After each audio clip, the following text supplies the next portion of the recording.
ഈ പെണ്ണിനെ പോലെ നിങ്ങളാകണ്. ഈമാനിന്റെ വിഷയത്തിൽ നിങ്ങൾ ഈ പെണ്ണിനെ കണ്ടുപഠിക്കണ്. ഒരു പെണ്ണിന്റെ ചരിത്രം പറഞ്ഞിട്ട് അല്ലാഹു പറയുകയാ, ഏത് പെണ്ണിനെ കാണിച്ചിട്ടാ പറയുന്നതെന്നറിയോ? ആ പെണ്ണാരെന്നറിയുമോ? ഒരു പ്രവാചകന്റെ മകളല്ല, ഒരു പ്രവാചകന്റെ ഉമ്മയല്ല, ഒരു പ്രവാചകന്റെ ഭാര്യയല്ല, പ്രവാചകന്റെ കുടുംബവുമായി യാതൊരു ബന്ധവുമില്ലാത്ത ഒരു സാധാരണ പെണ്ണിനെ കാണിച്ചിട്ട് ഖിയാമത്ത് നാൾ വരെയുള്ള മുസ്ലിമീങ്ങളോട് അല്ലാഹ് പറയുകയാ, കണ്ടുപഠിക്കടോ, ഈ പെണ്ണിന്റെ ഈമാൻ കണ്ടുപഠിക്ക് എന്ന് എന്നോടും നിങ്ങളോട് അല്ലാഹു പറഞ്ഞു തരികയാണ്. ആ പെണ്ണാരാണെന്നറിയോ? ആ പെങ്ങള് നിന്നെ പോലെ 10,000 വഴുത് കേട്ട പെണ്ണല്ല. ജീവിതത്തിൽ ഒറ്റ വഴുതേ കേട്ടിട്ടുള്ളൂ. ആ മഹദി ജീവിതത്തിൽ ഒറ്റ പ്രഭാഷണമേ കേട്ടിട്ടുള്ളൂ. ആ പ്രഭാഷണം കേട്ട് അള്ളാന്റെ ദീനിലേക്ക് കടന്നു വന്ന മഹദിയാ. അതാ വഴുത് കേട്ടാ നന്നാകണം സഹോദരാ. പെങ്ങളെ ആരാണെന്നറിയോ? ആരുടെ വഴുതാണ് കേട്ടതെന്നറിയുമോ? എവിടെ വെച്ചാണ് പ്രഭാഷണം കേട്ടതെന്നറിയുമോ? അല്ലാഹുവിന്റെ പ്രവാചകനായ കലീമുല്ലാഹി മൂസാ നബി അലൈഹിസ്സലാം. അല്ലാഹുവിന്റെ പ്രവാചകനായ മൂസാ നബി അലൈഹിസ്സലാമിനോട് അല്ലാഹുവിന്റെ കൽപ്പന വരുന്നു, മൂസാ ഫിറഔനിന്റെ കൊട്ടാരത്തിൽ ചെന്നിട്ട് ദഅവത്ത് നടത്തണം മൂസാ. അതാ ഇസ്ലാമിന്റെ ഏറ്റവും വലിയ ശത്രുവായ ഫിറഔനുണ്ടല്ലോ, ആ ഫിറഔനിന്റെ കൊട്ടാരത്തിന്റെ അകത്ത് ചെന്നിട്ട് അല്ലാഹ് ആരാണെന്ന് പഠിപ്പിച്ചു കൊടുക്കണം ഫിറഔനിന്. പടച്ചവനെ ആരാ? മൂസാ നബിക്ക് വല്ലാത്ത പേടിയായി. അവിടെ നിന്ന് പറഞ്ഞു, പടച്ചവന് ഹാറൂൻ എന്ന് പറയുന്ന കൂടപ്പറപ്പിന് കൂടെ വേണം തമ്പുരാന്. അങ്ങനെ സഹോദരങ്ങളായ പ്രവാചകന്മാര് മൂസാ നബിയും ഹാറൂൻ നബി അലൈഹിസ്സലാം, രണ്ട് പ്രവാചകന്മാരും കൂടെ ഇസ്ലാമിന്റെ ഏറ്റവും വലിയ ശത്രുവായ ഫിറഔന്, ആ ഫിറഔനിന്റെ കൊട്ടാരത്തിന്റെ അകത്ത് കടന്നു ചെന്നിട്ട് ആ ഫിറഔനിനോട് അല്ലാഹുവിനെ കുറിച്ച് പറഞ്ഞു കൊടുക്കുകയാ, അല്ലാഹ് ആരാണെന്ന് പരിചയപ്പെടുത്തുകയാ. പടച്ചവനെ കയ്യിലിരിക്കുന്ന കമ്പ് താഴെയിട്ടു പാമ്പാക്കി കാണിച്ചു കൊടുത്തു, പ്രകാശിക്കുന്ന വിരൽ കാണിച്ചു കൊടുത്തു. ജീവിപ്പിക്കുന്നവൻ അല്ലാഹുവാണ്, മരിപ്പിക്കുന്നവൻ അല്ലാഹുവാണ്. അല്ലാഹുവിനെ കുറിച്ച് പരിചയപ്പെടുത്തിയിട്ട് മൂസാ നബി പറയുന്നു, നീ അല്ലാഹുവിന്റെ അടിമയാ, നിനക്കൊരു യജമാനനുണ്ട്, അല്ലാഹുവാ. പടച്ചവനെ അവിടെ നിന്ന് പറഞ്ഞു കൊടുത്തപ്പോ അതാ ഫിറഔൻ അവിടെ നിന്ന് പുച്ഛിച്ച് തള്ളുകയാണ്, അവനെ കളിയാക്കുകയാണ്, അവൻ അവിടെ നിന്ന് പരിഹസിക്കുകയാണ്. എന്നാ ആ ഫിറഔന് നന്നായില്ല, അവന്റെ ജീവിതത്തിൽ ഒരു മാറ്റവും വരുത്തിയില്ല. എന്നാൽ ആ വഅദ് കേട്ടിട്ട് നന്നായ വേറെ ചിലരുണ്ട്, ആ വഅദ് കേട്ടിട്ട് മുസ്ലിമായ വേറെ ചിലരുണ്ട്. ആരാ മുസ്ലിമായതെന്നറിയോ? പടച്ചവനെ മഹദിയായ മാസിത്ത ബീബി റളിയല്ലാഹു തആല അൻഹാ, മഹദിയായ ആസിയ ബീബി റളിയല്ലാഹു തആല അൻഹാ മൂസാ നബിയുടെ വഅദ് കേട്ടിട്ട് അല്ലാഹുവിന്റെ ദീനിലേക്ക് കടന്നു വരികയാ. മാസിത്ത ബീബി ഫിറഔനിന്റെ കൊട്ടാരത്തിലെ വേലക്കാരിയാ. പടച്ചവനെ പരിശുദ്ധമായ ദീനിലേക്ക് കടന്നു വന്നു. മൂസാ നബി പറഞ്ഞു, മാസിത്ത രഹസ്യമായി വെച്ചാ മതി, ഒരാളോടും പറയല്ലേ മാസിത്ത. മാസിത്ത ബീബി റളിയല്ലാഹു തആല അൻഹാ ആരോടും പറയാതെ ഫിറഔൻ എന്ന ഇസ്ലാമിന്റെ ഏറ്റവും വലിയ ശത്രുവിന്റെ കൊട്ടാരത്തിന്റെ അകത്ത് മഹദിയായ മാസിത്ത ബീബി റളിയല്ലാഹു തആല അൻഹാ മുസ്ലിമായിട്ട് ജീവിക്കുകയാണ്. തന്റെ ഭർത്താവിനെ മുസ്ലിമാക്കി, തന്റെ മക്കളെ മുസ്ലിമാക്കി, ആ കുടുംബം മുഴുവനും മുസ്ലിമീങ്ങളായി. പടച്ചവനെ ആരും അറിയാതെ കൊട്ടാരത്തിന്റെ അകത്ത് ജീവിക്കുകയാണ്. ഒരു ദിവസമുണ്ടല്ലോ ഫിറഔനിന്റെ പൊന്നുമകളുടെ മുടി ചീകാൻ അവിടെ നിന്നൊരു പുതിയ ചീപ്പെടുക്കുമ്പോ ചീപ്പങ്ങ് താഴെ വീഴുകയാണ്. മാഷിത്ത പറഞ്ഞു, അല്ലാ അല്ലാ എന്ന് പറയുകയാ. പടച്ചവനെ ഫിറഔന്റെ മകള് ചോദിക്കുന്നു, ആരാ മാസിത്ത? അല്ലാ. നീ അല്ലാ എന്ന് പറഞ്ഞല്ലോ, ആരാണ് അല്ലാ? മാസിത്ത ബീബി റളിയല്ലാഹു തആല അൻഹാ ഫിറഔനിന്റെ മകളോട് അല്ലാഹനെ കുറിച്ച് പറഞ്ഞു കൊടുക്കുകയാ. ഈ പ്രപഞ്ചം മുഴുവനും സൃഷ്ടിച്ചതവനാണ്, ജീവിപ്പിക്കുന്നവൻ അവനാണ്, മരിപ്പിക്കുന്നവൻ അവനാണ്, ഭക്ഷണം തരുന്നവൻ അല്ലാഹുവാണ്, ഈ ലോകത്തിന്റെ അധിപൻ അല്ലാഹുവാണ്, നമ്മളെ നമ്മളൊക്കെ അള്ളാഹുവിന്റെ അടിമയാണ്, നമ്മളൊക്കെ റബ്ബിന്റെ അടിമയാണ്. നമ്മുടെ റബ്ബാണ് അല്ലാഹ്. മാഷിത്ത ബീബി റളിയല്ലാഹു തആല അൻഹ ഫിറഔനിന്റെ മകളോട് പറഞ്ഞു കൊടുക്കുമ്പോ മകള് ചോദിക്കുന്നു, മാസിത്ത എന്റെ വാപ്പയല്ലേ റബ്ബ്, ഈ ലോകത്തിന്റെ അധിപൻ എന്റെ വാപ്പയല്ലേ, എന്റെ വാപ്പയല്ലാതെ വേറൊരു റബ്ബുണ്ടോ? മാസിത്ത പറയുന്നു, നിന്റെ വാപ്പ അടിമയാ മോള്, നിന്റെ വാപ്പാനെ പടച്ച റബ്ബിന്റെ പേരാണ് അല്ലാഹ്. അങ്ങനെ മാസിത്ത ബീബി റളിയല്ലാഹു തആല അൻഹ ഫിറഔനിന്റെ പൊന്നുമകൾക്ക് അല്ലാഹനെ കുറിച്ച് പരിചയപ്പെടുത്തുകയാണ്. പൊന്നുമോള് ഓടുകയാണ്. രാജസിംഹാസനത്തിലിരിക്കുന്ന ഫിറഔനിന്റെ മുമ്പിൽ ചെന്നിട്ടു അവിടെ നിന്ന് ചോദിക്കുന്നു, വാപ്പാ നിങ്ങൾ അടിമയാണോ? നിങ്ങളല്ലാതെ വേറൊരു റബ്ബുണ്ടോ? ആരാ പറഞ്ഞത്? ഞാനല്ലാതെ വേറെ ഒരു റബ്ബുണ്ടെന്ന് ആരാ പറഞ്ഞത്? ഫിറഔനിന്റെ മകള് പറയുന്നു, മാസിത്ത പറഞ്ഞിരിക്കുകയാണ്, നിങ്ങളല്ലാതെ വേറെ ഒരു റബ്ബുണ്ടെന്ന്, ആ റബ്ബിന്റെ പേര് അല്ലാഹ് എന്നാണെന്ന് മാസിത്ത പറഞ്ഞിരിക്കുകയാണ്. നിങ്ങൾ അടിമയാണെന്നാ മാസിത്ത പറയുന്നത്. പടച്ച റബ്ബ് തന്റെ പൊന്നാര മകള് ചോദിക്കുമ്പോ വല്ലാത്ത നാണക്കേടായി. ഫിറഔൻ എന്ത് ചെയ്തെന്നറിയുമോ? മാഷിത്തായെ പിടിച്ചു കെട്ടി കൊണ്ടുവരാൻ പറയുകയാണ്. കൊട്ടാരത്തിലെ വേലക്കാരിയാണ് മാഷിത്ത. പടച്ചവനെ, ഫിറഔൻ എന്ന് പറഞ്ഞാൽ ജനങ്ങളുടെ കൈകാല് വിറയ്ക്കുമടോ. അവന്റെ മുമ്പിൽ നിന്ന് സംസാരിക്കാൻ പോലും എല്ലാവർക്കും പേടിയാണ്. അവൻ അത്രയും വലിയ ക്രൂരനാണ്. ആ ഫിറഔനിന്റെ മുമ്പിലേക്ക് മുസ്ലിമായ മാഷിത്ത എന്ന് പറയുന്ന വേലക്കാരിയായ തന്റെ ജോലിക്കാരിയായ പെണ്ണിനെ കൊണ്ടുവരികയാണ്. അവിടുന്ന് ചോദിക്കുന്നു, മാസിത്ത പുതിയ മതത്തിൽ നിന്ന് പഴയ മതത്തിലേക്ക് തന്നെ തിരിച്ചു വരണം മാസിത്ത, ഇല്ലെങ്കിൽ നിന്നെ ഞങ്ങൾ കൊന്നുകളയും മാസിത്ത. മാസിത്ത ബീബി റളിയല്ലാഹു തആല അൻഹ ആ ഫിറഔനിന്റെ മുഖത്ത് നോക്കിയിട്ട് പറയുകയാ, കൊന്നാലും ഞാൻ മതം മാറൂല. കാരണം ധൈര്യമായടോ, അല്ലാഹുവിനെ അല്ലാതെ വേറെ ആരെയും അവർക്ക് പേടിയില്ലാതെയായി. അവർ അല്ലാഹനെ കുറിച്ച് മനസ്സിലാക്കേണ്ട രീതിയിൽ മനസ്സിലാക്കി. മാഷിത്ത പറയുകയാണ്, എന്നെ കൊന്നാലും ഞാൻ മതം മാറൂല. ഫിറഔനിന് വാസിയായി. എല്ലാവരും പറയുന്നു, ഇവൾക്ക് ഏറ്റവും വലിയ ശിക്ഷ വേണം കൊടുക്കാൻ. ഇനി ഒരാളും ഇതുപോലെ മതം മാറരുത്. എന്ത് ചെയ്തെന്നറിയുമോ? ഒരു വലിയ പാത്രത്തിനകത്ത് എണ്ണ തിളപ്പിക്കുകയാണ്. ഒരു വലിയ ചട്ടിക്കകത്ത് എണ്ണ തിളപ്പിക്കുകയാണ്. ആ തിളച്ചുമറിയുന്ന എണ്ണയുടെ മുമ്പിൽ കൊണ്ടുവന്ന് മാഷിത്താനെ നിർത്തുകയാണ്. മാഷിത്ത, മാറ്റമുണ്ടോ മാസിത്ത? നിങ്ങൾ എന്തു വേണമെങ്കിലും ചെയ്തോ, ഞാൻ മതം മാറൂല. പടച്ചവനെ, എന്ത് ചെയ്തെന്നറിയുമോ? മാസിത്ത ബീബി റളിയല്ലാഹു തആല അൻഹയുടെ ഭർത്താവിനെ കൊണ്ടുവരികയാണ്. ഈ തിളച്ചുമറിയുന്ന എണ്ണയുടെ മുകളിൽ കൊണ്ടുവന്ന് തലകീഴായി കെട്ടി നിർത്തുകയാ. എന്നിട്ട് ചോദിച്ചു, ഇനി പറ മാസിത്ത, മാറ്റമുണ്ടോ? സിനിമാ കഥയല്ല പറയുന്നത്, സീരിയലിന്റെ കഥയല്ല പറയുന്നത്. ആർക്ക് വേണമെങ്കിലും എടുത്തു വായിച്ച് നോക്കാൻ കഴിയുന്ന ചരിത്രമാണ്. തിളച്ചുമറിയുന്ന എണ്ണയുടെ മുകളിൽ മാസിത്തയുടെ ഭർത്താവിനെ തലകീഴായി നിർത്തിയിട്ടു അവിടെ നിന്ന് ചോദിക്കുന്നു, മാസിത്ത ഇനി പറ, മാറ്റമുണ്ടോ മാസിത്ത? ഇല്ലെങ്കിൽ ഈ തിളച്ചുമറിയുന്ന എണ്ണയ്ക്കകത്തിട്ട് നിന്റെ ഭർത്താവിനെ പൊരിക്കാൻ പോവുകയാണ്. അനങ്ങിയില്ലടോ മാസിത്ത. പുഞ്ചിരിക്കുന്ന മുഖത്തോടെ തന്റെ പ്രിയപ്പെട്ട ഭർത്താവിനോട് സലാം പറയുകയാണ്. സ്വർഗത്തിൽ വെച്ച് കാണാ, സ്വർഗത്തിൽ വെച്ച് കാണാ.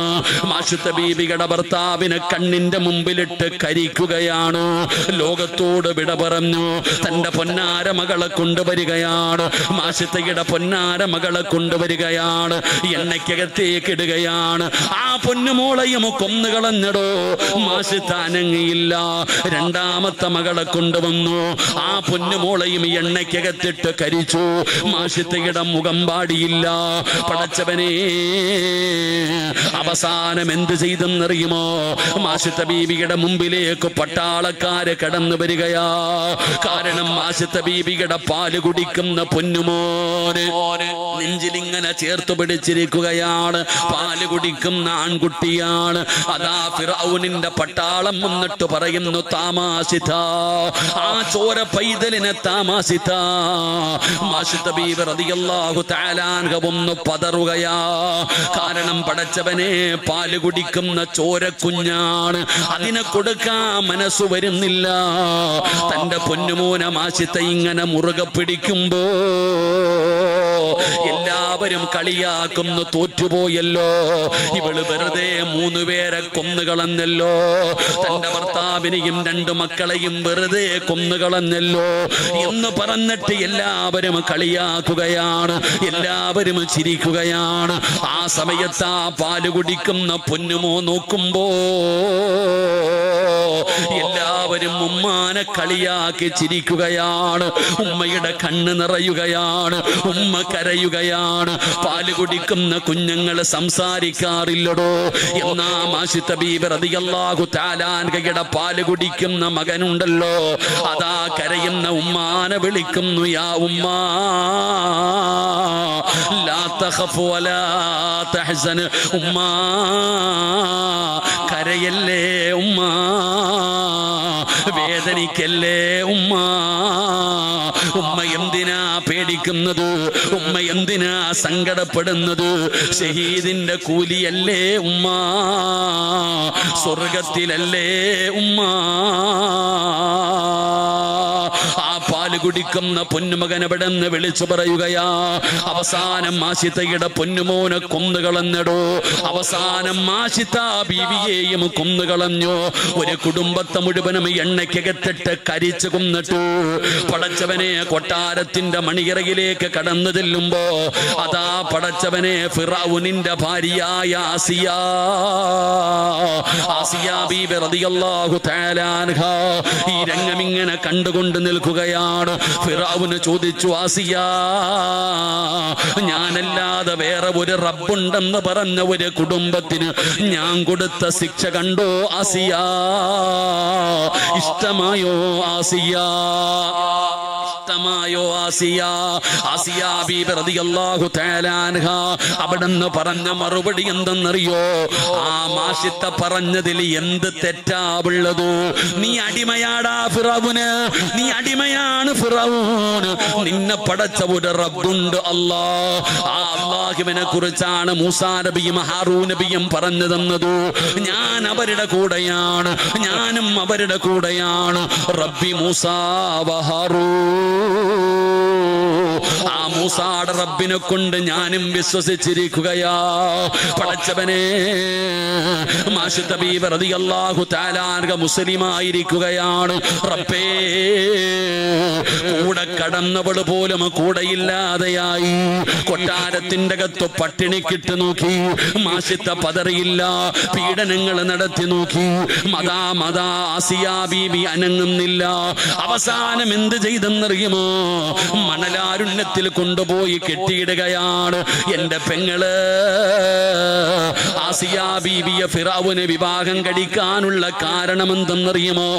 ആസിയാന് വല്ലാത്ത ഗ്ലാമറാ പെങ്ങള്, വല്ലാത്ത സൗന്ദര്യമാ പെണ്ണ്. ഒരിക്കൽ കുളിക്കാൻ പോകുന്നത് ഫിറഔന് കണ്ടു. ആ സൗന്ദര്യം കണ്ടിട്ടാ ആസിയാനെ ഫിറഔന് വിവാഹം കഴിച്ചത്. ആ സുന്ദരിയായ ആസിയ ബീബി റളിയല്ലാഹു തആല അൻഹ മരുഭൂമിയിൽ കിടന്ന് പട്ടിണി കിടന്ന് വെയിൽ കൊണ്ട് പീഡനങ്ങൾ അനുഭവിച്ചു. എല്ലും തോലുമായി കണ്ണുകുഴിഞ്ഞു. പടച്ചവനെ, ശരീരം മുഴുവനും കറുത്ത് കരിവാളിച്ചു. അവസാനം പടച്ചവനെ, ഫിറഔനിന്റെ പട്ടാളം ആസിയ ബീബി റളിയല്ലാഹു തആല അൻഹയുടെ ഗുഹ്യഭാഗത്തേക്ക് പഠിപ്പിച്ച കുന്തം കുത്തിയിറക്കുമ്പോ ആസിയ ബീബി അല്ലാഹുവോട് ചോദിക്കുന്നത് എന്തെന്നറിയുമോ? റബ്ബി ബിനിലീ ഇൻദക ബൈതം ഫിൽ ജന്നാ, ലോകത്തിലെ ഏറ്റവും വലിയ ആഡംബരത്തിൽ ജീവിക്കുന്ന ഫിറഔനിന്റെ കൊട്ടാരം ഞാൻ വലിച്ചെറിയുന്നു റബ്ബേ. എനിക്ക് വേണ്ടത് സ്വർഗത്തിലൊരു കൊട്ടാരമാ.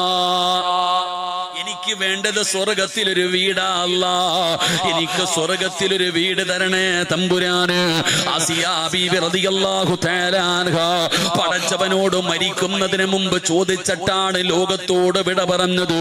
പെങ്ങളെ, ഈ പെണ്ണിനെ കാണിച്ചിട്ടാ അല്ല പറയുന്നത്, നിങ്ങൾ ഈമാനിന്റെ വിഷയത്തിൽ ഈ പെണ്ണിനെ കണ്ടുപഠിക്കണേ. എന്തിനാ ഈ ചരിത്രം പറഞ്ഞതെന്നറിയോ? ജീവിതത്തിൽ ഒറ്റ വാഴ് കേട്ട മഹദിയാണ് ആസിയ. അള്ളാനെ മനസ്സിലാക്കേണ്ട രീതിയിൽ മനസ്സിലാക്കിയപ്പോ ഫിറഔനിന്റെ മുഖത്ത് നോക്കിയിട്ട് ചങ്കുറപ്പോട്, നീ അള്ളാഹുവിന്റെ അടിമയാടാ, നീ അല്ലാതെ ഒരു റബ്ബുണ്ടടാ, നീ കൊന്നാലും എനിക്ക് കുഴപ്പമില്ലടാ എന്ന് പറയാനുള്ള ചങ്കൂറ്റം എവിടെ നിന്ന് കിട്ടിയതെന്നറിയോ? അതാ അല്ല പറഞ്ഞത്, അള്ളാഹിനെ കുറിച്ച് മനസ്സിലാക്കേണ്ട രീതിയിൽ മനസ്സിലാക്കിയാൽ അള്ളാഹു അവന്റെ ഹൃദയത്തിനകത്ത് അവന്റെ പേടി അള്ളാഹു നഷ്ടപ്പെടുത്തി കളയുമെന്ന് ആദരവായ പ്രവാചകൻ നബി മുഹമ്മദ് മുസ്തഫ തങ്ങളുടെ അള്ളാനെ മനസ്സിലാക്കേണ്ട രീതിയെ മനസ്സിലാക്കിയ നമ്മുടെ ഭയം മാറും. അള്ളാഹു നമ്മുടെ പേടി മാറ്റി തരുമാറാകട്ടെ. അള്ളാഹു നമ്മുടെ പേടി മാറ്റി തരുമാറാകട്ടെ. എന്റെ പ്രിയപ്പെട്ട സഹോദരങ്ങളെ, നമുക്ക് അള്ളാനെ ഒന്നും പേടിയില്ല. നമുക്കാരെയാ പേടി? നമ്മളെ പോലെ നടക്കുന്ന മനുഷ്യന്മാരെ നമുക്ക് പേടി, ഭരണാധികാരികളെ നമുക്ക് പേടി. നമ്മുടെ ഇപ്പൊ ഏറ്റവും വലിയ വിഷയം അള്ളയോ മരണവോ ഖബറോ മഷറയോ സിറാത്തോ സ്വർഗവോ നരകോ ഒന്നും അല്ലടോ. നമ്മുടെ വിഷയം ഇപ്പൊ കേന്ദ്ര സർക്കാർ, പടച്ചവൻ ഏക സിവിൽ കോഡ്, പൗരത്വ ബില്ല് വരുന്നു, പടച്ചവൻ NRC നടക്കുന്നു, എന്തെല്ലാം പ്രശ്നങ്ങളാ ഉസ്താദെ, എല്ലാം അവരുടെ കയ്യില. അള്ളാ, നമ്മളൊക്കെ എങ്ങോട്ട് പോകും പടച്ചവനെ? വല്ലാത്ത സങ്കടത്തില. അള്ളാഹു നമുക്ക് ഈ മന്ദിരമാറാകട്ടെ. നമ്മുടെ പ്രശ്നം പടച്ചവന്, നമ്മൾക്ക് ദുനിയാവ്. നമ്മൾ ചോദിക്കണം, ഉസ്താദെ നമ്മളെല്ലാം കൂടെ ഈ നാട്ടുകാരെല്ലാം നാട്ടി ഓടിച്ച നമ്മൾ എവിടെ പോകും? എടാ, പോകേണ്ടടുത്ത് പോകണം, അല്ലവൻ എന്ത് ചെയ്യാ? എന്റെ പ്രിയപ്പെട്ട സഹോദരങ്ങളെ, നമ്മുടെ ഭയം, നമ്മുടെ പേടി, നമുക്ക് അവരെയാ പേടി. പടച്ചോനെ എല്ലാ ഉസ്താദ് എല്ലാവോ ഇലക്ഷനൊക്കെ വരുമ്പോഴത്തേക്ക് നമ്മുടെ ഒരു ബേജാറ് കാണണം. പാപ്പ മരിച്ചപ്പോ പോലും ഇങ്ങനെ ദുആ ചെയ്തിട്ടുണ്ടാവില്ല. അങ്ങനത്തെ ദുആയ നമുക്ക് പടച്ചവൻ അധികാരം അവർക്ക് കൊടുക്കല്ലേ, അല്ലാഹ് കൊടുക്കല്ലേ, അല്ലാഹ് ഭയം നമുക്ക്. എന്റെ പ്രിയപ്പെട്ട സഹോദരങ്ങളെ, എന്തൊരു പേടിയാ ചങ്ങാതി. ഈ പേടി അള്ളാൻ ഉണ്ടായിരുന്നെങ്കിൽ ഈ ഗതി വരുവോ? ഇവന്മാരോട് കാണിക്കുന്ന ഈ ഭയം പടച്ച റബ്ബിനോടുണ്ടായിരുന്നെങ്കിൽ നമുക്ക് ഈ ഗതി വരുവോ? എന്ത് ചിന്തിക്കാത്ത നമ്മള്? നമുക്ക് പേടിയാടോ? പോകണമെന്ന് പറഞ്ഞാൽ പോകണം. നീ പിന്നെ എന്താ വിചാരിച്ചേ? എടാ, ഏക സിവിൽ കോഡ്, ഈ നിയമങ്ങളൊക്കെ പാസ്സാക്കുവടോ. ഞാൻ കേന്ദ്രത്തിന്റെ ആളൊന്നുമല്ല. ഞാൻ പറയുന്നത് ഈ നിയമങ്ങളൊക്കെ ഇവിടെ നടക്കും, ഇതൊക്കെ പാസ്സാക്കും. കാരണം എന്തേ? പാസ്സാക്കിയാലല്ലേ പറ്റൂ. കാരണം എന്റെ പ്രിയപ്പെട്ട സഹോദര, നീ എന്തേ വിചാരിച്ചേ വയനാട് ചുരം കയറുന്നത് പോലെ സ്വർഗത്തി അങ്ങ് കയറിപ്പോകാൻ പറ്റുമെന്ന് നീ കരുതിയോ? നീ എന്താ വിചാരിച്ചു ഊട്ടിയാണെന്ന്? മൂന്നാറി കയറി പോകുന്നത് പോലെ വണ്ടിയെടുത്ത് കയറി പോകാൻ പറ്റുന്ന സ്ഥലമാണ് അള്ളാഹുവിന്റെ സ്വർഗമെന്ന് നീ കരുതിയോ? ഒരിക്കലുമില്ല ചങ്ങാതി. അള്ളാഹ് പറയുകയാ, അം ഹസിബതും അൻ തദ്ഖുലുൽ ജന്ന ഫലമ്മാ യഅതികും മസലുൽ ലദീന ഖലൗ മിൻ ഖബലികും. കഷ്ടപ്പാട് ദുരിതക്കണ്ടി അങ്ങായി.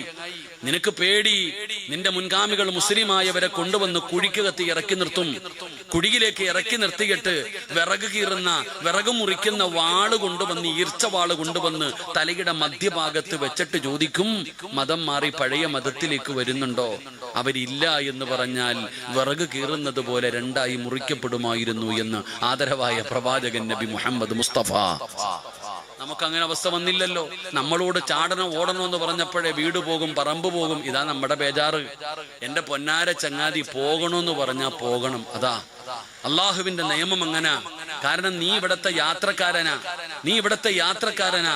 ഈ ഭയവും പേടിപ്പിക്കലും പ്രയാസം ഇതൊക്കെ ജീവിതത്തിൽ ഉണ്ടാകും. അള്ളാന്റെ വിശുദ്ധമായ ഖുർആൻ പറഞ്ഞതാ ഇതൊക്കെ, അല്ലാതെ ഞാൻ പറഞ്ഞതല്ല. അള്ളാഹു അളക്കും. ഇപ്പൊ നമ്മുടെ ഈമാൻ അളന്നുകൊണ്ടിരിക്കുകയാ. നമ്മുടെ ഓരോരുത്തരും വിശ്വാസം അളക്കുന്ന പരിപാടി ഇപ്പൊ നടന്നുകൊണ്ടിരിക്കുന്നത്. വലനബുലുവന്നകും ബിശൈഇൻ മിനൽ ഖൗഫി വൽ ജൂഅ വനഖ്സിൻ മിനൽ അംവാലി വൽ അൻഫുസി വസ്സമറാത്ത് വബശ്ശിരിസ് സ്വാബിരീൻ. അല്ലാഹ് ഖുർആനിൽ പറഞ്ഞതാ. അള്ളാഹു നമ്മളെ പരീക്ഷിക്കും. അല്ലാഹ് പറയുകയാ, ഒരു മുസ്ലിമായ മനുഷ്യനെ, ഒരു ഈമാനുള്ള മനുഷ്യനെ ഞാൻ ഭയം കൊണ്ട് പരീക്ഷിക്കും. അള്ളാഹു നമുക്ക് ഈമാൻ നൽകുമാറാകട്ടെ. അല്ലാഹ് പറഞ്ഞു, നിന്റെ ഈമാനിനെ ഞാൻ അളക്കുന്ന ഒന്ന് ഭയം തരുവടാ. മുസ്ലിം എന്ന് പറഞ്ഞാൽ നിന്നെ കൊല്ലു എന്ന് പറയും. അങ്ങനെ ഒരു അവസ്ഥ വരും. ഇന്ന് ലോകത്ത് അതാ നടന്നുകൊണ്ടിരിക്കുന്നത്. അതിന്റെ തുടക്കമാ.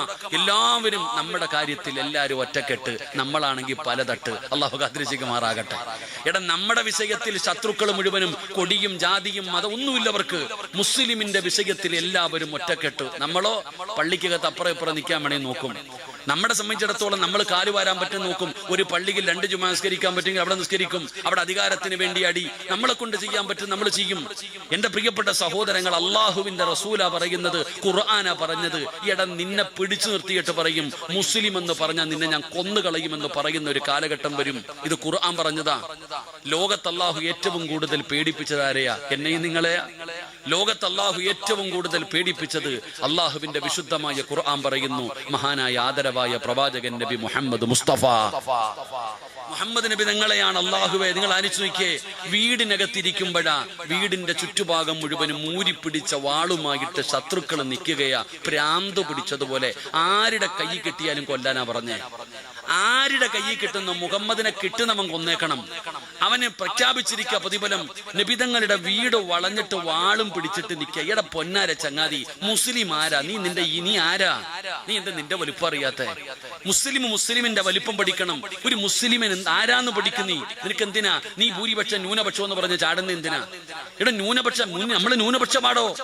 എന്റെ പ്രിയപ്പെട്ട സഹോദരങ്ങളെ, ഒരിക്കലും ശത്രുവിന്റെ വലിപ്പം കണ്ടിട്ട് പേടിക്കരുത്. അവിടെയാ നമുക്ക് പിഴയ്ക്കുന്നത്. ശത്രുവിന്റെ വലിപ്പം. എടാ ബദർ, ഉഹദ്, ഹന്തക്ക്, ഖൈബർ, നീ ഇസ്ലാമിന്റെ ഏത് യുദ്ധം വേണമെങ്കിലും എടുത്തു നോക്ക്. ഭൂരിപക്ഷമാണോ ജയിച്ചത്? ന്യൂനപക്ഷമാണോ ജയിച്ചത്? ന്യൂനപക്ഷമാണോ? എടാ ന്യൂനപക്ഷമാ ജയിച്ചത്. ബദറിന്റെ രണാങ്കണത്തിലേക്ക് ഇറങ്ങി പോകുന്ന ഒരു സ്വഹാബി നബി സല്ലല്ലാഹു അലൈഹി വസല്ലമ തങ്ങളുടെ മുമ്പിൽ വന്നിട്ട് പറഞ്ഞു, നബിയെ എന്റെ കയ്യിൽ ഒന്നുമില്ല നബിയെ, വാളുമില്ല, പരിചയില്ല, കുന്തോ ഇല്ല, ഒന്നുമില്ല. എവിടെ പോവാ? ആയിരക്കണക്കിന് വരുന്ന യോദ്ധാക്കളുടെ നടുവിലേക്ക് വെറും കയ്യോടെ പോണ ചങ്ങാതി. നബിതങ്ങളുടെ മുമ്പിൽ വന്ന് സങ്കടം പറഞ്ഞപ്പോ താഴെ കടന്ന ഈന്തപ്പന മരത്തിന്റെ മടലെടുത്ത് കയ്യിൽ കൊടുത്തിട്ട് പറഞ്ഞു പൊക്കോളാൻ. ചിലപ്പം ദഹിക്കത്തില്ല, അല്ലാഹു ഈമാൻ തരുമാറാകട്ടെ. ചിലർക്ക് ദഹിക്കത്തില്ല, അല്ലാഹു ഈമാൻ തരുമാറാകട്ടെ. ഇവിടെ താഴെ കിടന്ന ഈന്തപ്പന മരത്തിന്റെ മടലെടുത്ത് കൈ കൊടുത്തിട്ട് പറഞ്ഞു പൊക്കോളാം യുദ്ധത്തിന്. ഈ സഹാബി പറയാ, ഞാൻ വീശുമ്പോ തല അറ്റുപോകുന്നുണ്ടെന്ന്. ആ മടല് മതിയായിരുന്നു കാക്ക. ഒരു മുസ്ലിമിന് മടല് മതിയടോ. നബി സല്ലല്ലാഹു അലൈഹി വസല്ലമ തങ്ങളുടെ നീ വലിപ്പം എന്തിനാ നോക്കണേ? ഞാൻ അതാ ചോദിക്കണേ. നീ ഇന്നും മഗ്രിബ് നിസ്കരിക്കുമ്പോൾ ഓതുന്ന ഒരു സൂറത്തുണ്ട്, അലം തറ കൈഫ ഫഅല റബ്ബുക ബി അസ്ഹാബിൽ ഫീൽ. നീ ജീവിതത്തിൽ ഒരിക്കലെങ്കിലും അതിന്റെ അർത്ഥം വായിച്ചു നോക്കിയിട്ടുണ്ടോ? എല്ലാവർക്കും അറിയണ സൂറത്തല്ലേ? എല്ലാ ദിവസവും മഗ്രിബിന് കേൾക്കണ സൂറത്തല്ലേ? ജീവിതത്തിൽ ഒരിക്കലെങ്കിലും നീ അതിന്റെ അർത്ഥം ഒന്ന് വായിക്കും മുസ്ലിമേ. അതിന്റെ അർത്ഥം വായിച്ചാൽ നിന്റെ പേടി മാറി. ആ ഒരൊറ്റ സൂറത്തിന്റെ അർത്ഥം പഠിച്ചു നോക്കിയാൽ മതി. എന്താ അല്ലാഹ് പറയുന്നത് അറിയോ? അബ്രഹത്ത് എന്ന് പറയുന്ന ഒരു ഭരണാധികാരി ഉണ്ടായിരുന്നു. അവൻ അള്ളാഹുവിന്റെ വിശുദ്ധമായ കഅബാലയം പൊളിക്കാൻ ലോകത്തിലെ ഏറ്റവും വലിയ ജീവിയായ ആനയുമായിട്ടാ വന്നേ. മക്കത്തുള്ള കഅബാലയം പൊളിക്കാൻ മക്കക്കാരുടെ കയ്യിൽ ആനയില്ല. അതുകൊണ്ട് ഏറ്റവും വലിയ ജീവിയായ ആനയും കൊണ്ട് ആ കഅബാലയം പൊളിക്കാൻ വന്നേ. എന്നിട്ട് എന്ത് സംഭവിച്ചു? അള്ളാഹു പറയുകയാ, അബാബീൽ എന്ന് പറയുന്ന കുരുവിയോളം വലുപ്പമുള്ള ആ ചെറിയ കിളിയുണ്ടല്ലോ, ആ കിളിയെ കൊണ്ട് അള്ളാഹുവിനെ തകർത്ത് കളഞ്ഞു. എടോ, നിന്റെ വീട്ടിൽ വളർത്തുന്ന പശുവ് പുല്ല് തിന്നു കഴിഞ്ഞിട്ട് ബാക്കി വരുന്നത് ചവിട്ടി തേക്കുന്നത് പോലെ അള്ളാഹു അബ്രഹത്തിന്റെ ആനപ്പടയെ തകർത്തു എന്ന് അള്ളാഹുവിന്റെ വിശുദ്ധ ഖുർആൻ. അള്ളാഹു നമുക്ക് ഈമാൻ തരുമാറാകട്ടെ. ഇവിടെ ഏത് സാഹചര്യവും അള്ളാഹു ഒരുക്കി തരും. എന്റെ പ്രിയപ്പെട്ടവരെ, നബി സല്ലല്ലാഹു അലൈഹി വസല്ലമ തങ്ങളുടെ വീട് മുഴുവനും ഇബ്ലീസ് പോയി പറഞ്ഞു കൊടുത്തു, മുഹമ്മദ് നാട് വിടാൻ പോകുന്നുണ്ട്, കൊല്ലണമെങ്കിൽ ഇന്ന് കൊല്ലണം. ശത്രുക്കൾ മുഴുവനും ഓടിക്കൂടി നബി തങ്ങളുടെ വീട് വളഞ്ഞു വെച്ചിരിക്കുകയാ. നബി സല്ലല്ലാഹു അലൈഹി വസല്ലമ തങ്ങള് അലിയാര് തങ്ങളോട് ചോദിച്ചു, അലിയെ ഞാൻ കടന്ന വിരിപ്പി നീ കിടക്കോ? ആ ചങ്ങാതിക്ക് എന്ത് പേടിയടോ? അലിയാര് നിങ്ങൾ ഞാൻ കിടക്കാൻ നബിയെ? ചിന്തിക്കവിടെ. നബി സല്ലല്ലാഹു അലൈഹി വസല്ലമ തങ്ങൾ യാത്രയ്ക്ക് വേണ്ടി തയ്യാറാകുമ്പോ അതാ വരുന്നു മുഖറബുൽ അംലാഖു മലക്ക് ജിബ്രീൽ അലൈഹിസ്സലാം. ഇറങ്ങി വന്നിട്ട് പറഞ്ഞു കൊടുത്തു, നബിയെ വാതിൽ തുറന്ന് പുറത്തേക്ക് ഇറങ്ങുന്നതിന് മുമ്പ് ഒരു പിടി മണ്ണ് വാരണം. യാസീൻ ഓതുവോ? വജഅൽനാ മിൻ ബൈനി ഐദീഹിം സദ്ദാ വമിൻ ഖൽഫിഹിം സദ്ദാ. അപ്പോൾ ഓതന ആയത്താ. നബി തങ്ങളോട് പറഞ്ഞു കൊടുത്തു, നബിയെ ഒരു പിടി മണ്ണ് വാരിയിട്ട് ഈ ആയത്ത് ഓതിയിട്ട് ആ മണ്ണിലൊന്ന് ഊതണം. വാതിൽ തുറന്ന് 4 ഭാഗത്തേക്കും വലിച്ചിട്ട് എറിഞ്ഞിട്ട് പൊക്കോളാൻ. എന്റെ പ്രിയപ്പെട്ട സഹോദരങ്ങളെ, നബിതങ്ങൾ ഇറങ്ങി ആ ആയത്തോതി ഒരു പിടി മണ്ണുവാരി 4 ഭാഗത്തേക്ക് വാരി എറിഞ്ഞിട്ട് വാളും കൊണ്ട് കാത്തിരുന്നവന്റെ നെഞ്ചിലൂടെ നടന്നു പോയടോ മഹാനായി നബി മുഹമ്മദ് മുസ്തഫ. എടാ, ഒരു മുസ്ലിമിന് ആറ്റം ബോംബൊന്നും വേണ്ട. ജിബ്രീൽ AK-47 ഒന്നുമല്ല കൊണ്ടുവന്ന് കൊടുത്തത്. ഒരു മുസ്ലിമിന് കാൽ ചുവട്ടി കിടക്കണം ഒരു പിടി മണ്ണ് മതിയടോ. അതാ മുസ്ലിം. പക്ഷെ മുസ്ലിം ആയിരിക്കണം, ഈമാനുള്ളവരായിരിക്കണം. ഈമാനുള്ളവന്റെ കാൽ ചുവട്ടിൽ കിടക്കുന്ന ഒരു പിടി മണ്ണിനും മഹത്വമുണ്ടോ? അല്ലാഹുവിന്റെ റസൂൽ സല്ലല്ലാഹു അലൈഹി വസല്ലം തങ്ങൾ ഇറങ്ങിപ്പോയി ഒളിച്ചോടിയതൊന്നും അല്ലല്ലോ. കണ്ണിന്റെ മുമ്പിൽ കൂടെ അല്ലേ പോയത്? നബിതങ്ങൾ ഇറങ്ങിപ്പോയി. അബൂബക്കർ സിദ്ദീഖ് തങ്ങൾ രണ്ടുപേരും കൂടെ യാത്രയായി ഗുഹയ്ക്കകത്ത് പോയി ഒളിച്ചിരിക്കാൻ നബിതങ്ങൾ നെഞ്ചും പിരിച്ചു പോകലല്ല. നബിതങ്ങൾ അവിടെ ഒളിച്ചിരുന്നു. അബൂബക്കർ തങ്ങളുടെ മടിത്തട്ടിലാണ് നബിതങ്ങൾ കിടക്കുന്നത്. അബൂബക്കർ സിദ്ദീഖ് റളിയല്ലാഹു തആല അൻഹുവിന്റെ കയ്യും കാലും വിറയ്ക്കുന്നുണ്ട്. നബിതങ്ങൾ ഞെട്ടി ഉണർന്നു. പേടിച്ച് വിറച്ചിരിക്കണ അബൂബക്കറിനോട് ചോദിച്ചു, എന്ത് പറ്റി ചങ്ങാതി? നബിയേ, ശത്രു ഗുഹയുടെ മുകളിലെത്തി നബിയെ. അവന്റെ കയ്യിലിരിക്കുന്ന വാളിന്റെ വെളിച്ചം ഈ ഗുഹയ്ക്കകത്ത് അടിക്കുന്ന നബിയെ. അവനെങ്ങാണ് ഒന്ന് താഴേക്ക് നോക്കിയ നമ്മളെ പിടിക്കും, നമ്മളെ കൊല്ലും. നബിതങ്ങൾ ഇരുന്ന് ചിരിക്കുക. അള്ളാന്റെ റസൂൽ സല്ലല്ലാഹു അലൈഹി വസല്ലം തങ്ങൾ ഇരുന്ന് ചിരിക്കുകയാ. എന്തേ നബിയെ ചിരിക്കണേ? എന്തേ നബിയെ ചിരിക്കണേ? ലോകത്തിന്റെ നേതാവ് പറഞ്ഞുകൊടുത്ത മറുപടി, അബൂബക്കറെ, നമ്മൾ രണ്ടുപേരും മാത്രമല്ല, മൂന്നാമതൊരാൾ ഇതിനകത്തുണ്ട്. ചങ്ങായി, ഞാനും നീയും മാത്രമല്ല, മൂന്നാമതൊരാളുണ്ട്. ആര്? അല്ലാ. എന്നെയും നിന്നെയും പടച്ച അല്ല ഉണ്ട് അബൂബക്കറെ. ലാ തഹസൻ ഇന്നല്ലാഹു മഅനാ. അല്ല നമ്മുടെ കൂടെ ഇല്ലേ ചങ്ങാതി, പിന്നെന്തിനാ പേടിക്കണേ? അല്ലാഹു ഈമാൻ നൽകുമാറാകട്ടെ. എടോ, ഖിയാമത്ത് നാൾ വരെയുള്ള മുസ്ലിമീങ്ങൾക്ക് പഠിക്കാൻ നബിതങ്ങൾ പറഞ്ഞു തന്നൊരു പാഠമാ. നീ എന്തിനാ ഭയക്കണേ? അല്ല ഇല്ലേ നിന്റെ കൂടെ? പടച്ച റബ്ബില്ലേ? എടോ, മൂസാ നബി അലൈഹിസ്സലാമും ബനു ഇസ്രായേലിലെ തന്റെ അനുയായികളും കൂടെ 10,000-35,000 പേരെ ആകള്ളേ. ഇവരെല്ലാവരും കൂടെ ജീവനും കൊണ്ട് രാത്രി രക്ഷപ്പെട്ടതാ. നേരെ ചെല്ലുമ്പോ ചെങ്കടല് മുമ്പിൽ, തിരിഞ്ഞു നോക്കുമ്പോഴോ 3 ലക്ഷത്തോളം വരുന്ന സൈന്യം പുറകില്. ശൈത്താനും കടലിനെ നടക്കണവരാണോ അല്ലെ? മുമ്പില് ചെങ്കടല്, ബാക്കില് 3 ലക്ഷത്തോളം വരുന്ന ഫിർഔനിന്റെ അനുയായികള്. എന്ത് ചെയ്തു മൂസാ നബി? അള്ളാഹു ആ കടല് തുറന്നു കൊടുത്തില്ലേടോ. ഇതാ അള്ളാഹ്, ഇതാണ് അള്ളാഹ്. ഏത് സമയത്തും നമ്മൾ വിചാരിക്കും എല്ലാം തീർന്നെന്ന്. നമ്മൾ വിചാരിക്കും എല്ലാം തീർന്നെന്ന്. ഈ ഇലക്ഷനോട് കൂടി മൊത്തം തീർന്നല്ലേ വിചാരിച്ചേ? എന്നാ പറ്റി? മൊത്തം ഈസിയായി നടത്താമെന്ന് തീരുമാനിച്ചവർക്ക് അല്ല തന്നെ ചില പാഠങ്ങൾ കൊടുത്തില്ലേ? എന്തിന്? നമുക്ക് പഠിക്കാൻ. നമുക്ക് പഠിക്കുന്നില്ല. അപ്പൊ അള്ളാഹുവിന്റെ റസൂൽ സല്ലല്ലാഹു അലൈഹി വസല്ലം തങ്ങൾ പറയുന്നു, ലാ തഹസൻ ഇന്നല്ലാഹു മഅനാ. അല്ല നമ്മുടെ കൂടെ ഉണ്ടെങ്കിൽ പിന്നെ എന്തിനാ നമ്മൾ പേടിക്കുന്നത്? അള്ളാഹു നമുക്ക് ഈമാൻ നൽകുമാറാകട്ടെ. നമ്മളെ സഹായിക്കാൻ ഇനി ആർക്കേ കഴിയൂ? നമ്മളെ രക്ഷപ്പെടുത്താൻ തലകുത്തി കടന്നാലും ആർക്കേ കഴിയൂ? അത് പറയാൻ എന്തൊരു ബുദ്ധിമുട്ടുള്ളതുപോലെ ഉറക്കപ്പറ ആർക്കേ കഴിയൂ? അള്ളാന് മാത്രമേ കഴിയൂ. പക്ഷെ അല്ല ഇപ്പൊ നമ്മുടെ കൂടെ ഉണ്ടോ? ആ അള്ളാനെ ആദ്യം നമ്മൾ വെറുപ്പിച്ചു വെച്ചിരിക്കണേ. നമ്മൾ ആകെ സഹായിക്കാനുള്ളത് അല്ലയാ. ആ അള്ളാനെ എത്രത്തോളം നമുക്ക് വെറുപ്പിക്കാൻ പറ്റുമോ അത്രത്തോളം നമ്മൾ വെറുപ്പിച്ചു വെച്ചിരിക്കാം. ആ അല്ല പോലും കൈവിടുന്ന അവസ്ഥയിലായി ഉമ്മത്തുള്ളത്. അള്ളാഹു കാത്തുരക്ഷിക്കുമാറാകട്ടെ. അതുകൊണ്ടാണ് ഞാൻ പറയുന്നത്, അള്ളാഹുവിനെ കുറിച്ച് പഠിക്ക്, അള്ളാഹിനെ കുറിച്ച് മനസ്സിലാക്ക്. ഒരു വാപ്പ ആദ്യം പറഞ്ഞു കൊടുക്കേണ്ടത് അല്ലയാരാണെന്നാ. ഒരു വാപ്പ തന്റെ മക്കൾക്ക് ആദ്യം പഠിപ്പിച്ചു കൊടുക്കേണ്ടത് അല്ലയാരാ, പിന്നെ പഠിപ്പിച്ചു കൊടുക്കേണ്ട നബിതങ്ങളാരാ. ഇത് വാപ്പയുടെ ബാധ്യത. ഏത് വാപ്പയാ പഠിപ്പിച്ചു കൊടുക്കുന്നേ? ഇന്നത്തെ കുട്ടികൾക്ക് അല്ലയാരാണെന്നറിയില്ല. അള്ളാഹിനെ കുറിച്ച് ആരും പഠിപ്പിച്ചു കൊടുക്കുന്നില്ലടോ. അള്ളാഹിനെ കുറിച്ച് പറഞ്ഞു കൊടുക്കണം. ചെറുപ്പം മുതലേ തന്റെ മക്കൾക്ക് അള്ളാഹിനെ കുറിച്ച് പറഞ്ഞു കൊടുക്കണം. അള്ളാഹിനെ കുറിച്ച് പറഞ്ഞു കൊടുത്താൽ ഇന്ന് ആത്മഹത്യ വല്ലാതെ വർദ്ധിക്കുകയാണ്. ഈ സമുദായത്തിൽ ആത്മഹത്യ വളരെ കുറവായിരുന്നു. എന്നാ പടച്ചവനെ ഇന്ന് വല്ലാതെ 25% ആത്മഹത്യ വർദ്ധിച്ചിരിക്കുകയാണ്. നിസാര കാര്യങ്ങൾക്ക് വേണ്ടി ചാകുകയാണ്. മൊബൈൽ വാങ്ങിക്കൊടുത്തില്ലെങ്കിൽ, സൈക്കിൾ വാങ്ങിക്കൊടുത്തില്ലെങ്കിൽ, ഒന്ന് വഴക്കു പറഞ്ഞാൽ എല്ലാവരും ജീവിതം അവസാനിപ്പിക്കുകയാ. എന്നാൽ എന്റെ പ്രിയപ്പെട്ട യുവതവേ, അല്ലാഹുവിന്റെ പ്രവാചകൻ സ്വല്ലല്ലാഹു അലൈഹി വസല്ലമ തങ്ങൾ പറയുകയാ, ഒരിക്കലും അല്ലാഹുവിന്റെ സ്വർഗ്ഗത്തിൽ കടക്കാത്തവർ, ഒരു കാലത്തും അല്ലാഹുവിന്റെ സ്വർഗ്ഗത്തിൽ കടക്കാത്ത 3 വിഭാഗത്തിന് നബിതങ്ങൾ പരിചയപ്പെടുത്തുകയാണ്. ഒരു കാലത്തും അവര് സ്വർഗ്ഗത്തിൽ കടക്കൂല. അവർക്ക് സ്വർഗ്ഗം ഹറാമാണ്. ആർക്കാണ് സ്വർഗ്ഗം ഹറാമെന്നറിയോ? അല്ലാഹു കൊടുത്ത ജീവിതം സ്വന്തമായിട്ട് അവസാനിപ്പിക്കുന്നവരുണ്ടല്ലോ, ആത്മഹത്യ ചെയ്യുന്നവരുണ്ടല്ലോ, അവർ ഒരു കാലത്തിൽ സ്വർഗ്ഗത്തിൽ കടക്കൂല. അവർക്ക് സ്വർഗ്ഗം ഹറാമാണെന്ന് ആദരവായ പ്രവാചകൻ നബി മുഹമ്മദ് മുസ്തഫ സല്ലല്ലാഹു അലൈഹി വസല്ലം തങ്ങൾ പറയുന്നു, അവർക്ക് സ്വർഗ്ഗം ഹറാമാ. ഒരിക്കൽ ഒരു സ്വഹാബി വാളുപോലെയുള്ള ഒരു ആയുധം കൊണ്ട് ആത്മഹത്യ ചെയ്തു. വാള് പോലെയുള്ള ഒരു ആയുധം കൊണ്ട് സ്വന്തമായിട്ട് ആത്മഹത്യ ചെയ്തു. മയ്യത്ത് കൊണ്ട് വെച്ചപ്പോ നബിതങ്ങൾ പറഞ്ഞു, സ്വഹാബ, നിങ്ങൾ ആരെങ്കിലും നിസ്കരിച്ചു കൊള്ളുക. നബിതങ്ങൾ പറഞ്ഞ് നിങ്ങൾ ആരെങ്കിലും നിസ്കരിക്കാൻ, കാരണം എന്തേ? നിസ്കരിച്ചിട്ട് കാര്യമില്ല. അള്ളാഹു കാത്തുരക്ഷിക്കുമാറാകട്ടെ. നിങ്ങൾ വിചാരിക്കും ഇവിടത്തെ തീരാൻ വേണ്ടി മരണം കൊണ്ട് തീരല്ല, മരണം കൊണ്ട് തുടങ്ങുക ചെയ്യുക. എന്തുകൊണ്ട്? അല്ല ആരാണെന്നറിയില്ല. മഹാനായ യൂസുഫ് നബി അലിഖിസ്സലാമിന്റെ ചരിത്രം നോക്കിക്കേ. യാക്കൂബ് നബി അലിഖിസ്സലാം എന്ന് പറയുന്ന പ്രവാചകനാണ് യൂസുഫ് നബിയെ വളർത്തുന്നത്.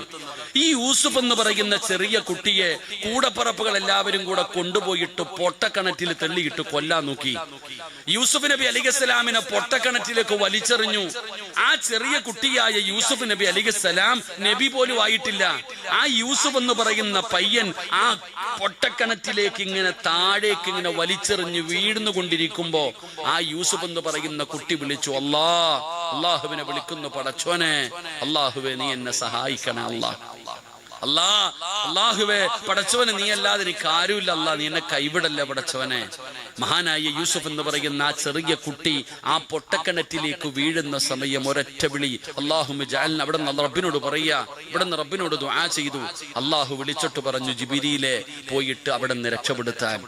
ജിബ്രീൽ അലൈഹിസ്സലാം പറയുകയാ, ഞാൻ അള്ളാഹുവിന്റെ അർശിന്റെ ഭാഗത്ത് നിൽക്കുമ്പോഴാണ് അള്ളാഹു എന്നോട് പറയുന്നത് പൊട്ടക്കിണറ്റിന്റെ അടിയിൽ പോയി വീഴുന്നതിന് മുമ്പ് യൂസുഫിനെ രക്ഷപ്പെടുത്താൻ.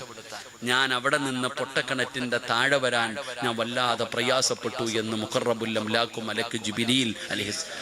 യൂസുഫ് എന്ന് പറയുന്ന ആ കുട്ടി പൊട്ടക്കിണറ്റിന്റെ താഴേക്ക് വീഴുമ്പോ ജിബ്രീൽ എന്ന് പറയുന്ന മലക്ക് കയ്യിൽ ഇങ്ങനെ കോരിയെടുത്തിട്ട് നനഞ്ഞ പാറയുടെ മുകളിൽ നിർത്തി, ഇങ്ങനെ നനഞ്ഞ പാറയുടെ മുകളിലേക്ക് ചാരി ഇരുത്തിയിട്ട് പറഞ്ഞു കൊടുത്തു, മോനെ നീ പേടിക്കണ്ട, ഇതാടോ വാപ്പ പഠിപ്പിച്ചു കൊടുക്കേണ്ടത് ഇങ്ങനെ, മക്കൾക്ക് പഠിപ്പിച്ചു കൊടുക്കേണ്ടത് ഇങ്ങനെ, ഇതാ ബോധം, ഇതാണ് ഇന്നത്തെ കുട്ടികൾക്ക് പറഞ്ഞു കൊടുക്കേണ്ടത്. അല്ലയാരാ? ജീവിതത്തിൽ പലതും വരും, പല പരീക്ഷണവും വരും, പല പ്രയാസവും വരും, ചിലപ്പോൾ രോഗം വരും, ദുഃഖം വരും, മരണം വരും, പ്രതിസന്ധി വരും, തോൽവി വരും, സാമ്പത്തിക നഷ്ടം വരും, മാനസിക നഷ്ടം വരും, ജീവിതത്തിൽ പലതും വരും. നീ പിടിച്ചിക്ക്, നീ എന്തിനാ പതറണം, എന്തിനാ നീ എന്തിനാ പേടിക്കുന്ന, എന്തിനാ? എന്റെ പ്രിയപ്പെട്ടവരെ, നമ്മൾ എന്താ പറയണത്? ഉസ്താദെ അള്ളാഹിക്ക് എന്തോ നമ്മളോട് വൈരാഗ്യം, അതല്ലേ അല്ല എനിക്ക് വീട് തരാത്തെ, എനിക്ക് മക്കളെ തരാത്തെ, എന്റെ രോഗം മാറ്റാത്തെ, ഏത് കച്ചവടം ചെയ്താലും ഞാൻ നേരെയാകാത്തെ, അള്ളാഹിക്ക് എന്തോ വൈരാഗ്യം. ഇല്ല ചങ്ങാതി, അള്ളാഹിക്ക് വൈരാഗ്യം ഉള്ളത് കൊണ്ടല്ല അല്ല നിനക്ക് ക്യാൻസർ തന്നത്, അള്ളാഹു ട്യൂമർ തന്നത്, നിനക്ക് കിഡ്നി രോഗം തന്നത്, നിന്നെ കിടന്ന കിടപ്പിൽ കിടത്തിയത് അള്ളാഹിക്ക് നിന്നോട് വൈരാഗ്യം ഉള്ളത് കൊണ്ടല്ല, ഇഷ്ടം കൂടിയത് കൊണ്ടാണെന്ന് നബി മുഹമ്മദ് മുസ്തഫ. ഉറക്കെ പറ, നബി മുഹമ്മദ് മുസ്തഫ. അങ്ങനെ അള്ളാഹിക്ക് ഇഷ്ടം കൂടിയ പടച്ചം കെട്ടിപ്പിടിക്കും. അത് അള്ളാഹു അങ്ങനെ വല്ലാതെ വേദനകൾ തരും. എന്റെ പ്രിയപ്പെട്ട സഹോദരങ്ങളെ, അള്ളാഹുവിന്റെ റസൂൽ അതാ പറഞ്ഞു, ഇന്ന അശദ്ദന്നാസി ബലാഗ അൽ അംബിയ. അള്ളാഹു ലോകത്ത് ഏറ്റവും കൂടുതൽ പരീക്ഷിപ്പിച്ചത് പ്രവാചകന്മാരെയാ, അല്ലാതെ കാറൂനിനെയും ഫിറൌനിനെയും നമ്രൂദിനെയും. ഓനൊക്കെ കോടീശ്വരന്മാരായിരുന്നോ? ലോകത്ത് അള്ളാഹു ഏറ്റവും കൂടുതൽ പരീക്ഷണം കൊടുത്തത് ആർക്കാ? പ്രവാചകന്മാർക്കാ.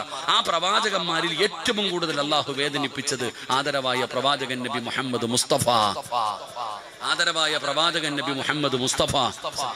ലോകത്ത് അള്ളാഹു ഏറ്റവും കൂടുതൽ വേദനിപ്പിച്ചത് നബിതങ്ങളെയാ. എന്താ? ഇഷ്ടം കൂടിയതുകൊണ്ട്. അങ്ങനെ നബിതങ്ങളോട് വല്ലാത്ത സ്നേഹമുള്ളത് കൊണ്ടാ അള്ളാഹു ഏറ്റവും കൂടുതൽ വേദനിപ്പിച്ചത്. എന്റെ പ്രിയപ്പെട്ട സഹോദരങ്ങളെ, വാപ്പായും ഉമ്മായും, വാപ്പ ജനിക്കുന്നതിന് മുമ്പേ ഉപ്പ പോയില്ലേ? യത്തീമായിട്ടല്ലേ ജനിച്ചേ? തന്റെ ഉമ്മ കണ്ട് കൊതിതീരുന്നതിന് മുമ്പേ ഉമ്മ പോയില്ലേ? തന്റെ എത്ര മക്കളുടെ ജനാസ കബറടക്കിയ വാപ്പയാ നബിതങ്ങൾ. നബിതങ്ങൾ പട്ടിണി കടന്നില്ലേ? 3 കൊല്ലം പച്ചില പറിച്ച് കഴിച്ചില്ലേ നബിതങ്ങൾ? ഷെബു അബി താലിബിന്റെ മലഞ്ചെരുവിൽ 3 കൊല്ലം. അത് അല്ലാഹ് പറഞ്ഞ വലനബുലുവന്നകും ബിശൈഇൻ മിനൽ ഖൗഫ് വൽ ജൂഅ് വനഖ്സിൻ മിനൽ അംവാൽ വൽ അൻഫുസി വസ്സമറാത്ത്. അല്ലാഹു പരീക്ഷണങ്ങൾ തന്നുകൊണ്ടേയിരിക്കും. നബിതങ്ങൾ പട്ടിണി കിടന്നിട്ട് വിശപ്പ് സഹിക്കാൻ കഴിയാതെ ഈ ഇല പറിച്ചു കഴിച്ചു. അല്ലാഹു ഈമാൻ തരുമാറാകട്ടെ. ഉറക്കെ പറ, അല്ലാഹു ഈമാൻ തരുമാറാകട്ടെ. നിങ്ങൾ ആരെങ്കിലും ഇല തിന്നിട്ടുണ്ടോ?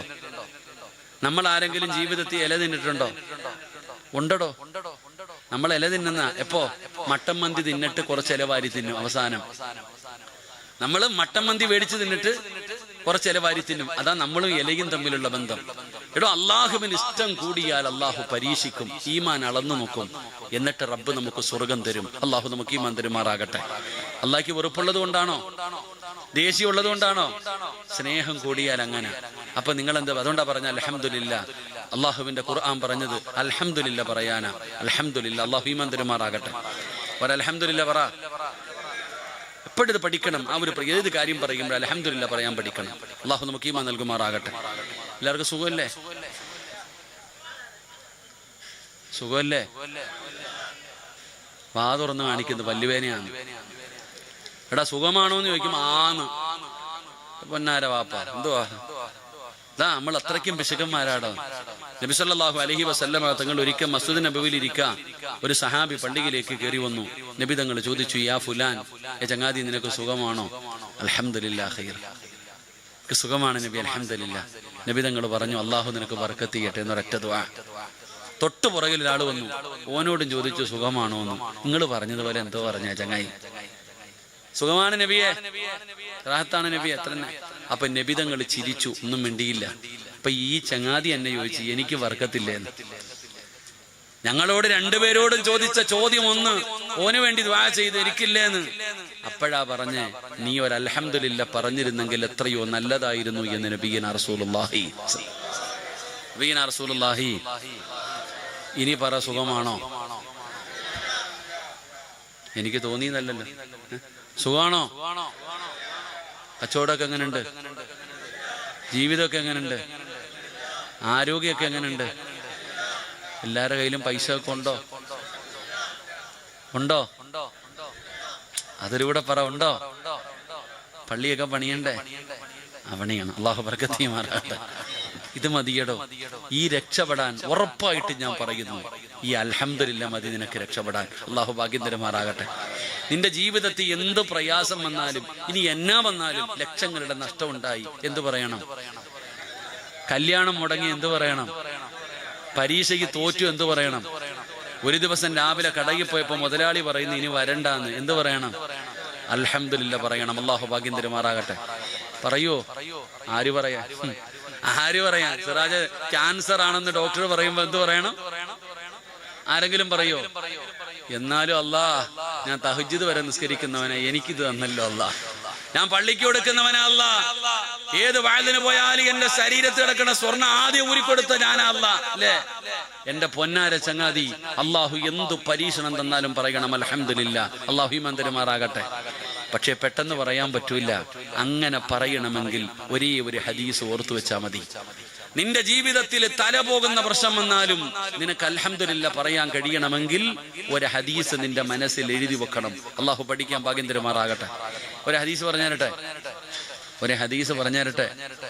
കാരണം വിശക്കുന്നവന് വല്ലതും കൊടുത്തിട്ടേ കാര്യമുള്ളൂ, വയറ് നിറഞ്ഞിരിക്കുന്നവന് കൊടുത്തിട്ട് കാര്യമില്ല. അതാ ഇടയ്ക്കിടയ്ക്ക് വിശക്കുന്നു എന്ന് ചോദിക്കാൻ ഞാൻ. വേണോ വേണ്ടേ? ഹദീസ് വേണോ? എന്നാ നീ ഒന്ന് നേരെ ഇരുന്നേ. ഇതിപ്പോ പ്രസവ വാർഡിൽ ഇരിക്കണ പോലെ ഉണ്ട്. അല്ല, നേരെ ഇരിക്കെ. ജീവിതത്തിൽ എത്ര വലിയ പ്രയാസം വന്നാലും നിനക്ക് പിടിച്ചു നിൽക്കാനുള്ള ഒരു മനസ്സുണ്ടാകണമെങ്കിൽ ഒറ്റ ഹദീസ് മനസ്സിൽ എഴുതി വെക്കണം. അള്ളാഹു ഭാഗ്യം തരുമാറാകട്ടെ.